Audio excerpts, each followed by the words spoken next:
আসসালামু আলাইকুম। নবম শ্রেণীর জীবন ও জীবিকা বইয়ের দ্বিতীয় অধ্যায় উদ্যোগী হিসেবে যাত্রা। এই অধ্যায়টির গত পর্বে আমি এ পর্যন্ত আলোচনা করেছি। এখন এখান থেকেই শুরু করব। তাহলে চলুন শুরু করা যাক। এখানে এই বিষয়গুলো রয়েছে, এই বিষয়গুলো পড়বা। এরপরে এখানে হট চিহ্ন দিয়ে তোমার এলাকার সমস্যা, এখানে অনেকগুলো সমস্যা রয়েছে, এই সমস্যাগুলো দেখে নিবা। এর অপর পৃষ্ঠায় একটি কাজ রয়েছে, আমি সরাসরি ওই কাজটিতে চলে যাচ্ছি। উল্লিখিত সমস্যাগুলো থেকে একটি সমস্যা চিহ্নিত করো এবং তোমার এলাকা বিবেচনা নিয়ে সমস্যাটির বিবরণ লেখো। এখন এই কাজটির উত্তর যেভাবে করবা, আমাদের গ্রামে চাষাবাদ শুরুর সময় বেশিরভাগ কৃষকই অর্থনৈতিক সংকটে পড়ে যান।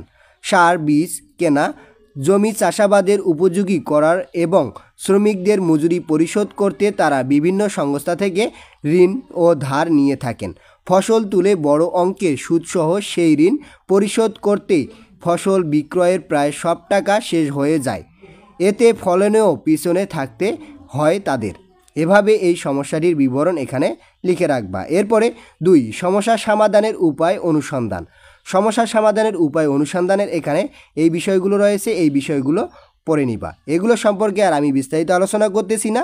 অপর পৃষ্ঠায় একটি কাজ রয়েছে, আমি সরাসরি ওই কাজটিতে চলে আসতেছি। ছক 2.5 সমস্যা ও সমাধানের উপায়। এখানে প্রথমেই নির্বাচিত সামাজিক সমস্যা। নির্বাচিত সামাজিক সমস্যাটা আমি নিয়েছি, জমি চাষাবাদের জন্য বিভিন্ন সংস্থা থেকে ঋণ গ্রহণ, ফসল তুলে বড় অঙ্কের সুদসহ ঋণের টাকা পরিশোধ দিয়ে সব টাকা শেষ হয়ে যায়। এরপরে ভুক্তভোগী জনগোষ্ঠী হচ্ছে কৃষক ও কৃষকের পরিবার। এরপরে তারা কি কি সমাধান চায়, তাহলে এখানে লিখবা স্বল্প সুদে ঋণ প্রাপ্তি, উন্নত প্রযুক্তি, দক্ষ শ্রমিক, তার প্রযুক্তি ও দক্ষতা।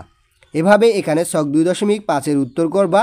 এরপরে 3, সমস্যাটির প্রচলিত সমাধান বিশ্লেষণ এবং কার্যকর সমাধান আবিষ্কার। এখানে এই বিষয়গুলো রয়েছে, এইগুলো বিষয় পড়বা। এরপরে সমস্যাটির প্রচলিত সমাধানসমূহ। তাহলে প্রচলিত সমাধানসমূহ কি হতে পারে, এখানে আমি দিয়েছি চাষাবাদ শুরুর সময় কৃষকরা যে অর্থনৈতিক সংকটে পড়ে তা নিরসনে তারা বিভিন্ন ব্যাংক ও এনজিও থেকে অধিক সুদে ঋণ নিয়ে অর্থনৈতিক সমস্যাটি সমাধান করে। এরপরে গ্রামের বিভিন্ন সমিতি অফিস থেকে অধিক সুদে ঋণ নেয়।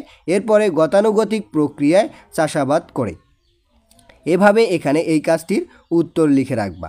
এরপরে এখানকার এই বিষয়গুলো পড়বা। অপর পৃষ্ঠায় এখানে ছক 2.6 সমস্যার কার্যকর সমাধান আবিষ্কার। আমি এখানেই সরাসরি চলে আসতেছি। সমস্যার বিবরণ। সমস্যার বিবরণটা আবার এখানে লিখবা। চাষাবাদের শুরুর সময় কৃষকরা অর্থনৈতিকভাবে সংকটে পড়ে, অধিক সুদে ঋণ নেয়, ফসল বিক্রির অর্থ দিয়ে ওই ঋণ পরিশোধ করার ফলে তারা নিঃস্ব হয়ে যায়। এরপরে সমাধানের কার্যকর উপায়। সমাধানের কার্যকর উপায় হচ্ছে কৃষকদের স্বল্প সুদে অর্থসংস্থান। এরপরে সবার জন্য অর্থ কৃষিতে বিনিয়োগের সুযোগ। এরপরে আধুনিক উপায়ে চাষাবাদের দক্ষতা। এরপরে এখানে বলা হয়েছে এটি কার্যকর সমাধান বলে ভাবছি কেন। এখানে লিখবা কৃষকদের অর্থনৈতিক সমস্যা দূরীভূত হবে এবং ফসল বিক্রির সমুদয় অর্থ দিয়ে ঋণ পরিশোধ করা প্রয়োজন হবে না। এরপরে এখানে কিভাবে প্রস্তাবিত সমাধান অন্যান্য সমাধান থেকে আলাদা।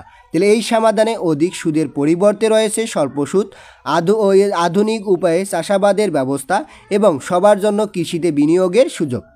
এভাবে এখানে এই কাজটির উত্তর করবা। তাহলে আজকে এ পর্যন্তই। এর পরবর্তী ভিডিওতে আমি এর পরের দেওয়া কাজগুলোর উত্তর নিয়ে আলোচনা করব। ধন্যবাদ সবাইকে এতক্ষণ সঙ্গে থাকার জন্য। ভিডিওটি ভালো লাগলে লাইক এবং সাবস্ক্রাইব করবেন।